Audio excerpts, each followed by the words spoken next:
Thank you.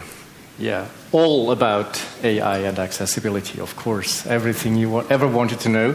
And I'm really glad I have the last slot at this conference because finally you hear something about AI. And maybe also about accessibility. But with accessibility, I'm really glad that it was so much in the focus of this conference. And that makes me happy and makes us happy because we specialize in this field. So, we'll take a look at these two issues. But I first want to start with the way that AI has helped in the accessibility field in a broader sense, and give you just some introductory examples. So what we encounter, probably everyone of us, in our day-to-day life is transcription in Teams done by AI, or also in Zoom, of course. And you see that the transcription even got my very intelligent remarks correctly. So that just is everyday practice today, and technology powered by AI. There is this famous cocktail party effect. We had it a lot yesterday when we had our meeting outside in the evening. So there is this enormous noise from the people around, but you want to focus on the person you're talking to, or you want to focus on what this person says to you. And AI helps people with hearing disabilities, or how's it called, hearing aids, to understand what this person says. Also nowadays, common technology. I stumbled across an impressive example. It's called Be My Eyes by ChatGPT. You turn on the camera, you ask ChatGPT what it sees in a certain room. You could take this room and it will tell you, looks like a conference room. Unfortunately, it's not fully, it's not full, but there are nice people in here. It looks like a very interesting conference, etc., etc. So we'll read in great preciseness what's around you, and then can really help. Or another example is easy-to-read language. Most of us probably don't use this in our everyday life, but when it comes to legal texts, when your lawyer sends you a document, you might be really happy about some AI producing an understandable version of what you got from the lawyer, because you yourself feel overwhelmed by this difficult language they use. So AI has come into several aspects of our life, enhancing our possibilities, and especially enhancing also in the field of accessibility. But what about PDFs? That's the issue here. And PDFs, as you know, are a really hard nut to crack. And so what I tell is you know it as experts. Don't know if everyone is an expert in here. Kind is things that you've heard before, but I also try to spice up my speech with some insights that we got in our labs that may hopefully completely new to you. So what is the overarching goal of accessibility? As we use it, or as we pursue it at Access 4, and of course the whole accessibility, I call it industry, it's equal access. So equal access means that all people, regardless of their individual abilities, have the same access to information, services, and opportunities. It ensures that no one is excluded, and it demands that accessibility is considered from the very beginning so that everyone can participate on equal terms. And, I give you a simple example. If you're my age, maybe, around, and you forgot your reading glasses in the restaurant, how do you read the menu card? Do you want an AI to summarize the menu card for you? Or do you want to have full access to the menu card? So with the summary, I wish you bon appetit. I preferred full access, but still that means equal access then. So of course we have PDF UA with this layer of labels. Most of you will know that. Similar to HTML, that enables assistive technologies to read a PDF correctly and to give equal access. That's the state of the art. And there is the Matterhorn protocol, which is a collection of test criteria, checkpoints. So the Matterhorn protocol describes which checks have to be done in order to describe a PDF correctly, at least from a machine level. By the way, the guy that gave the name to the Matterhorn protocol sits in this room. I won't disclose who he is, but I know that he was not on the Matterhorn. Just so feel free to call your next project Everest Protocol or Mariana, whatever you name, whatever you want. So we have the guiding questions, and I see that they should have come one by one, but obviously this doesn't work. Doesn't matter. We have these guiding questions for the speech. Can AI replace PDF UA? Can we go away with PDF UA because AI just does everything at least as good and we don't need it anymore? And if this is not the case, if we cannot replace PDF UA, can AI tag a PDF document with the PDF UA tags in a quality, in a speed, especially in a quality for equal access, so that we can do that easier and every PDF is immediately accessible for everyone? And if this is not the case, can AI at least help with the Matterhorn protocol? Because, as you probably know, the Matterhorn protocol has a certain set of machine checkable checkpoints, but there are the human checkpoints. Can AI help with the human checkpoints? And as the last point, last but not least, in what other areas of PDF accessibility might AI be useful?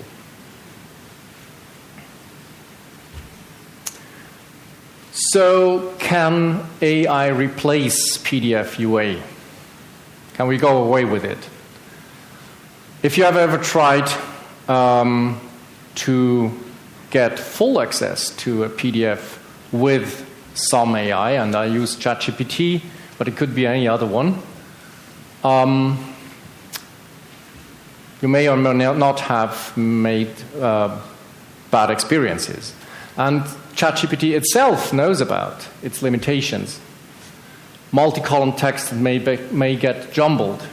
And I find this wording interesting. I sometimes have to reconstruct the right order. Yeah, that sounds like guessing, and it's what it is, in fact.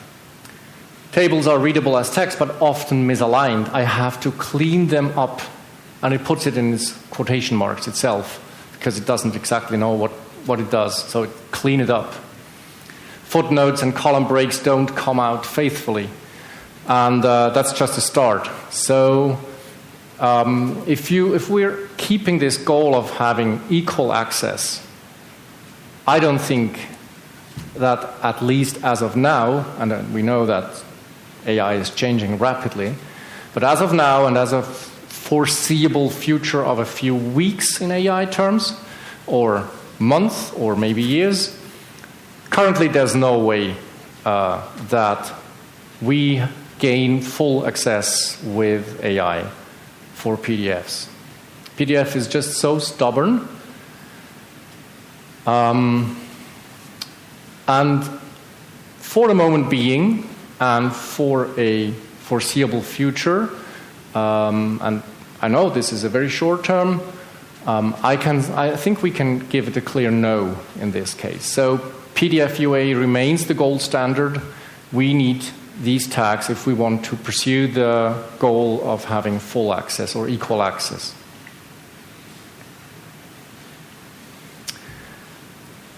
So the next question is, can AI help to tag a document, to bring in these PDF UA tags?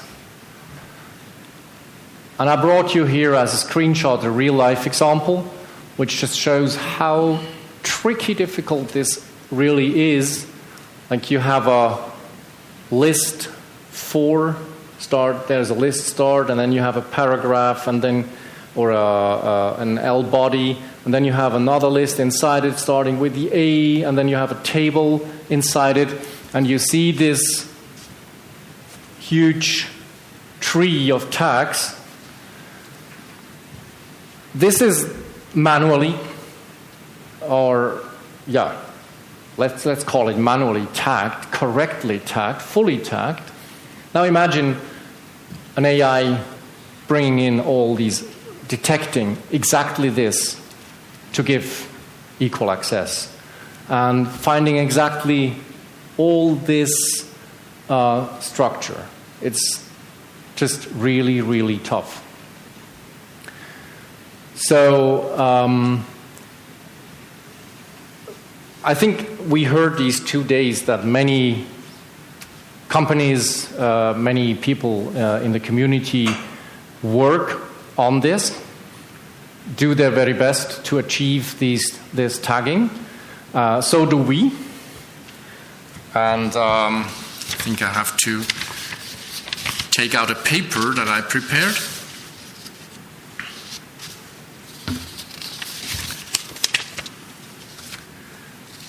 So we worked on the same goal. And maybe I first make a reference to speech-to-text software that you may have or may not have used in your life. So if you use speech-to-text, when you first start using it, it's fantastic because the text magically flows on your Word document or whatsoever. After a while, you start realizing that in every second line, maybe, there's a mistake, or a bit more. And you start correcting these mistakes, and this becomes tedious, because there are maybe only 0.5% of mistakes. But correcting these mistakes might turn out to be more tedious than typing in the first place. And many people I know went away, although the results are fantastic of these text-to-speech, speech-to-text programs. So the goal to be really useful is very, very, very high. Now, what can we do, or what are the prerequisites to come there? Of course, you have to train your AI. You have to train them with PDF UA documents. You know how many data flow into all the models that we know, what we usually use every day, like ChatGPT or Gemini or whatever. It's billions and trillions of data, if you will. I just looked up the number of pictures. How does an AI know cat from dog, for example? The example we heard. They have millions of pictures where someone wrote in the alt text, a human, it's a cat, or it's a dog, or it's a cat jumping over a dog, or you name it. So they have really large amounts of training data. Do we have that in the PDF UA field? No, we don't. We don't. There are data sets, commonly available, open source data sets. One of them is called PubLayNet, for instance, and another one, DocBank, D4LA, DocLayNet, etc. Funnily enough, these data sets don't have the same kind of classes or categorization or tags that we have in the PDF UA industry. They invent their own tags.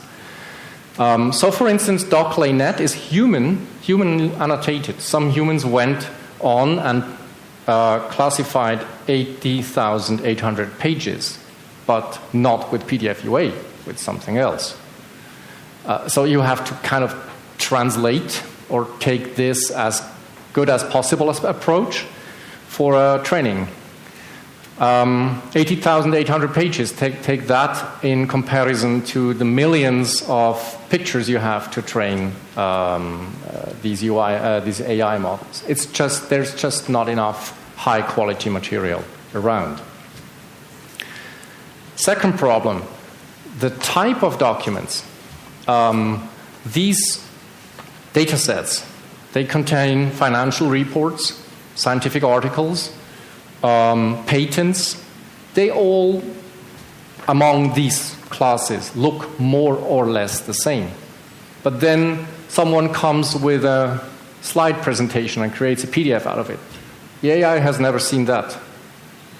And so the training is done on a very limited resource or very limited type of documents. That's the second thing that restricts the quality of possible AI training. So, nevertheless, there are multiple models, AI models, that do compete to get the best results out of these data sets. Object detection models that take just the picture of a PDF. There are also models that include text from the PDF itself. And when we started in our labs, we started with VGT, which includes text. But then we saw that there is a model that competed better, that was higher in its rank against DocLayNet. And this was DocLayout YOLO. So we took this. DocLayout YOLO was trained against DocLayNet. That's the data set I mentioned before with the 80,000 pages. And we then enhanced DocLayout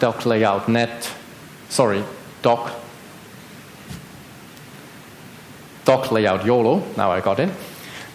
We enhanced DocLayout YOLO with our own set of high-quality PDF UA documents.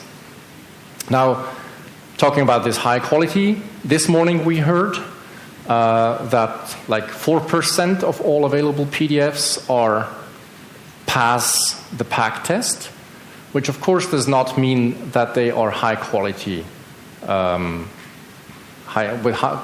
with high quality. And this means that you have to have a reliable source of high quality, because if you do not, you have this classic garbage in, garbage out situation. You can train your AI, wonderful, with many, many documents, but it will not learn what you want it to learn.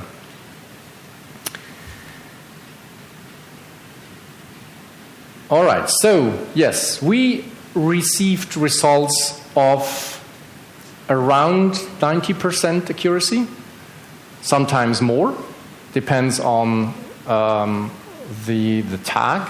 So with P's, it's very reliable. With H's, it's very reliable. It goes down when it comes to captions and other tags.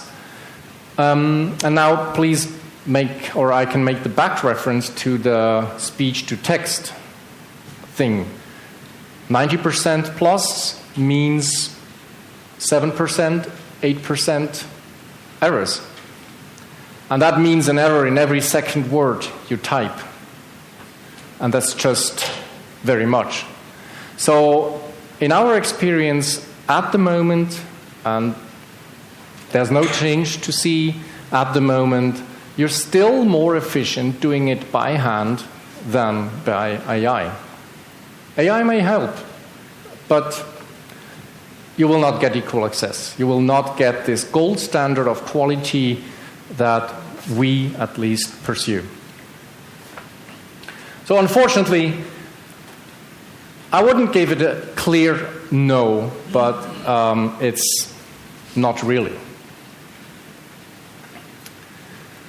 But what we can do, and what we have done, is this third thing. It's not so cool, it's not so sexy, but it's helpful in practice.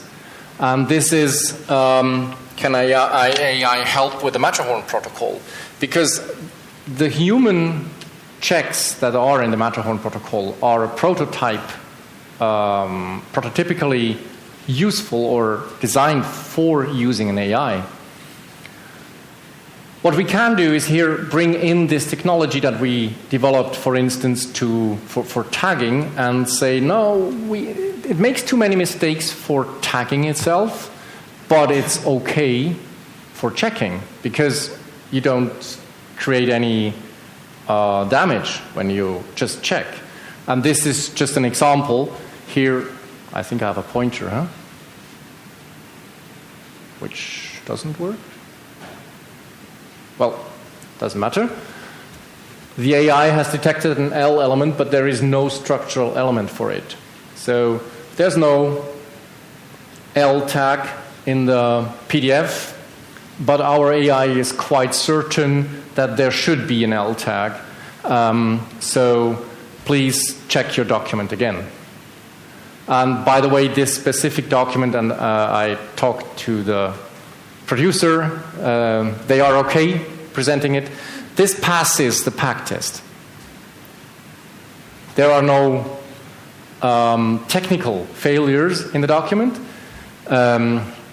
It's simply not tagged there, and the AI helps. And in the same way, of course, the classic example are the alt texts. The AI can help to see whether the alt text makes sense or does not.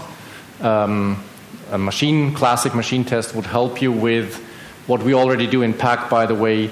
The alt text is missing, or it's just a file name, etc. This is easy, but you can also have completely wrong alt text, and the AI can help you with that. So here, AI is really helpful. And then there's one more thing where I wanted to point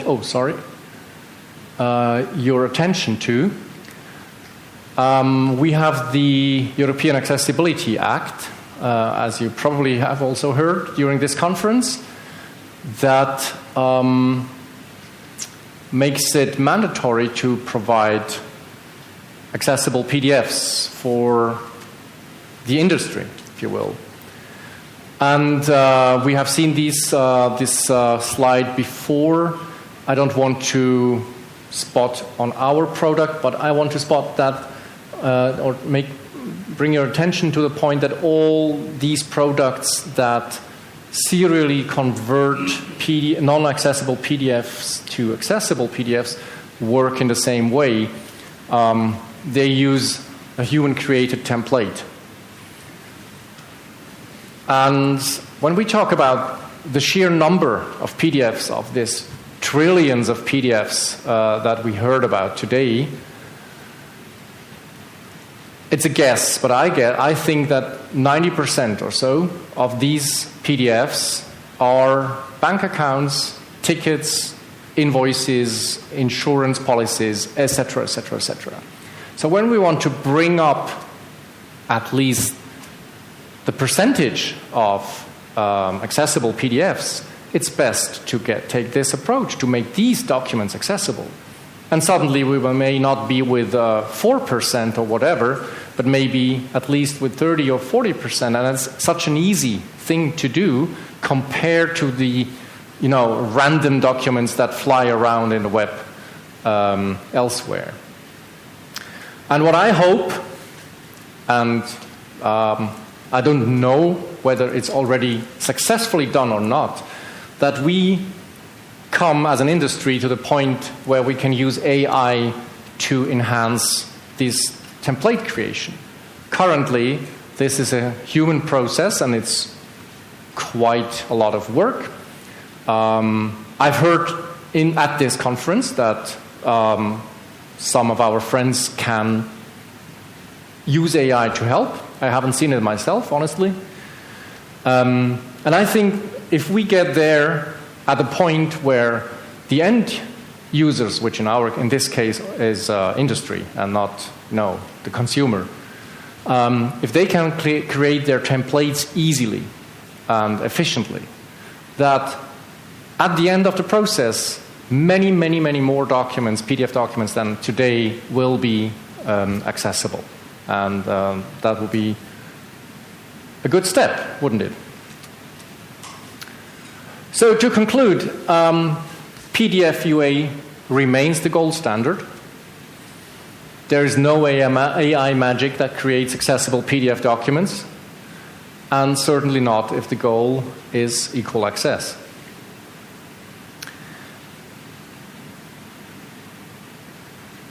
Included in this point is also, as I said, creating PDF UA from or with AI is fishy. AI can support checking, especially the Matterhorn checkpoints that require human judgment. As I said, it's a bit unsexy, but it's really helpful.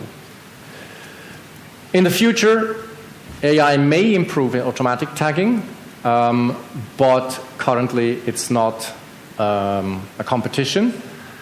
And my hope is that with serial document, we will see a big increase of the overall number of accessible documents in the world.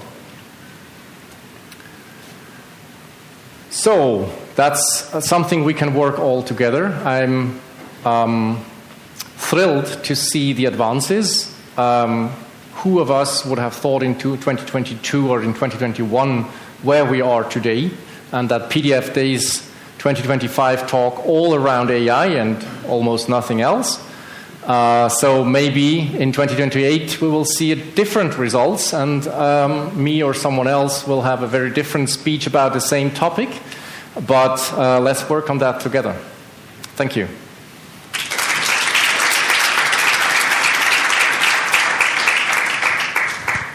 Thank you, Thomas. Any questions from the audience?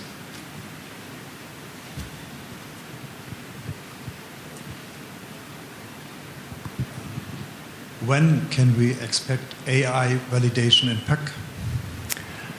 Q4 2025, which starts in 15 days.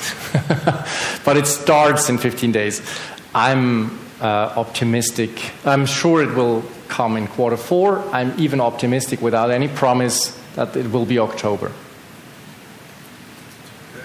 That was a product-related question, but I have nothing against it. General interest. Yeah.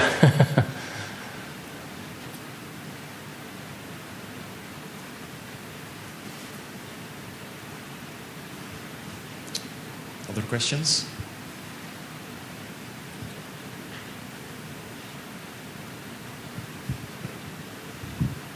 Hello, I would like to ask what was the biggest challenge to face to create these templates?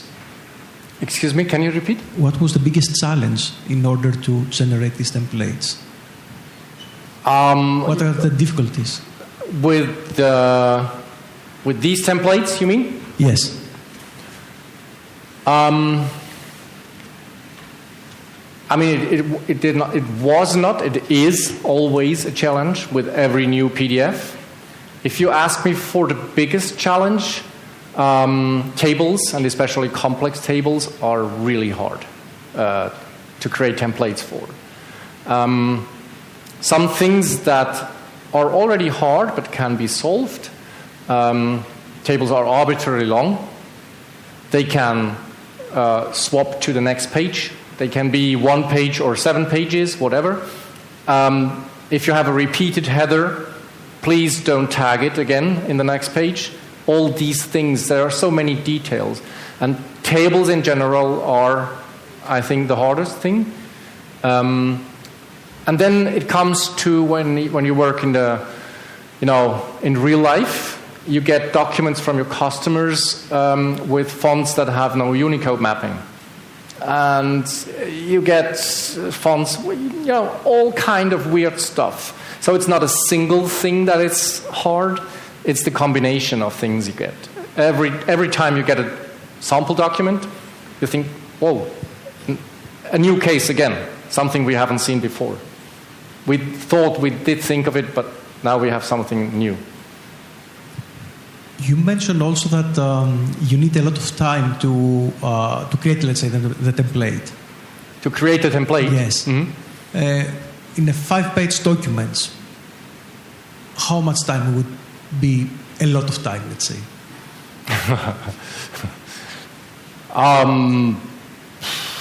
1 to 2 days, maybe. Really? Yeah. Okay. Yeah. Depends very much.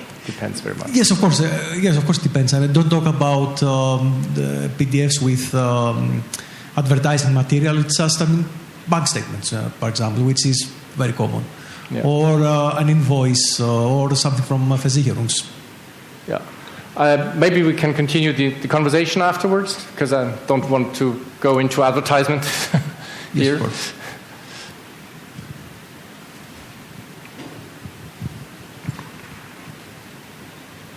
Any more questions from the audience? Any remarks, thoughts?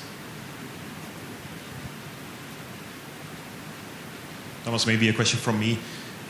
Do you see the automated, when thinking about AI and in the context of accessibility, do you see the automated tagging or the assistance in tagging through AI as an intermediate step? Or do you rather think that in a couple of years from now, or whatever your vision is, that you mean the automated tagging? No. Well, I'm wondering, do you see this as an intermediate step of getting to accessibility with tagging, or do you envision that we will just be consuming the content in a totally different way, and that AI will be eventually helping us in some other fashion, according to how you see the future? Well, I'll have to give you a very personal answer on that. I wish we would keep PDF UA, and I hope so, because, as I said, this is the gold standard, and it gives equal access. Given the realities of the internet and the world, probably it will remain there will still be many documents without any tagging or with bad tagging, and so AI will play an important role, will get better, of course, in understanding the PDFs, and it's still, although not perfect, very helpful if it gets better, because we will not achieve 90% of PDF UA documents. Yeah. Thank you.